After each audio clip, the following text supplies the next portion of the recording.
Jesus reveals himself in the New Testament, Yeshua. In the Old Testament, his shadow is Joshua. We are in the book of Joshua. This is not for the faint of heart. This is not for the weak. This is not for people who are fragile and sensitive. This is a book for people who are going to take what the enemy stole from them. This is not for those who cannot stand discomfort or draw back at turbulence, because this is a book of transition. This is a book that comes right after the death of Moses. It is at the end of grieving. It is a benediction to that which was and the birthing of that which shall be. As I was with Moses, so shall I be with you. I will be with you as I was, but you will not be him. So this is a time of transition. This is a time of discovery, so that I might discover how to wear the glory of Moses in the authenticity of who I am. I cannot imitate him.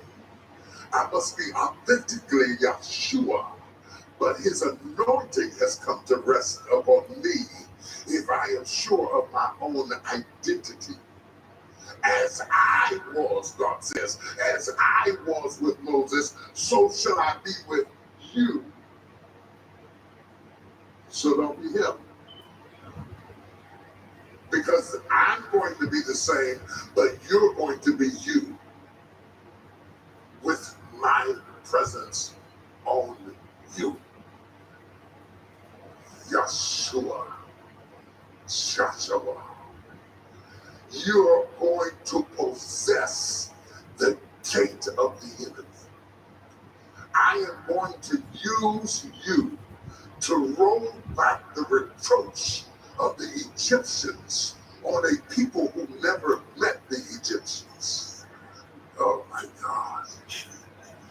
A people who have not met the Egyptians but are affected generationally by their predecessors. The trauma of Egypt has fallen on the children of the wilderness. And I am going to pull the trauma off of them, even though their trauma does not match their memories. You do know you can inherit trauma without going through the things that your grandparents went through. They can pass on their phobias, their fears, their traumas, their anxieties, and all of a sudden you're acting in a way that you don't understand, and you don't know that it's not even coming from your birthday forward. It's coming before your birthday here. It happened way back to your grandparents or parents in Egypt, and they left you in the wheel their fear, their trauma, their perversion, their brokenness, their pain. And God says to Joshua, I've anointed you to roll back the reproach of Egypt from a people who had never been. I wonder what's on you that you never earned, that was passed down to you, that you became the beneficiary for something for which you did not labor, and yet it's all over you. Affects what you're afraid of, affects how you react, affects your temperament, affects your moods, affects your disposition, affects what you can't stand, what you can't take. And you don't know why you can't stand it, because you've never been to Egypt, but Egypt has been to you. Are you hearing what I'm saying to you? So there we are with Joshua having this responsibility, not only cleansing their heart from the grief of Moses, but cleansing their heart from the residual effect of the ancestral curse that has passed from generation to generation. He has to do it with a sharp stone at Gilgal. And it's a bloody business. Sometimes getting free is a bloody business. That's why we don't see the loosing and deliverance that we used to see in the church, because we don't like how messy deliverance is. Yeah.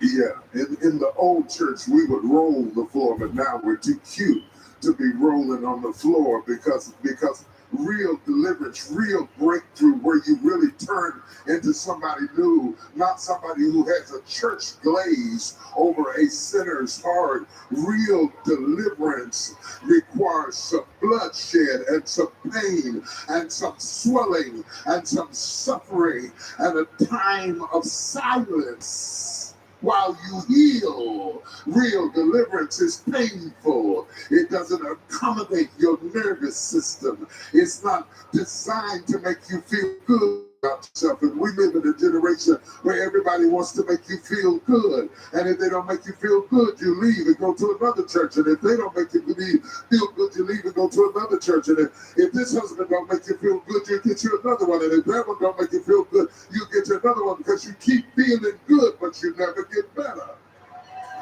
Because sometimes in order to get better, you got to hurt and bleed and swell up and scab up and heal up and go through deliverance to get to the place where you get the breakthrough that you really need. But everybody's so busy being soft in their parenting and soft in their pastoring and soft in their preaching that we're producing soft leaders and soft men and soft women. And everybody's so soft that you ought to stamp Charmin on your head because you're too soft to be a leader.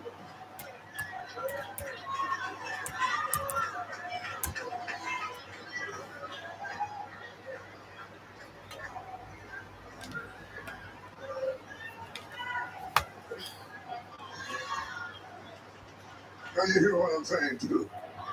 You got to take people's temperature before you tell them to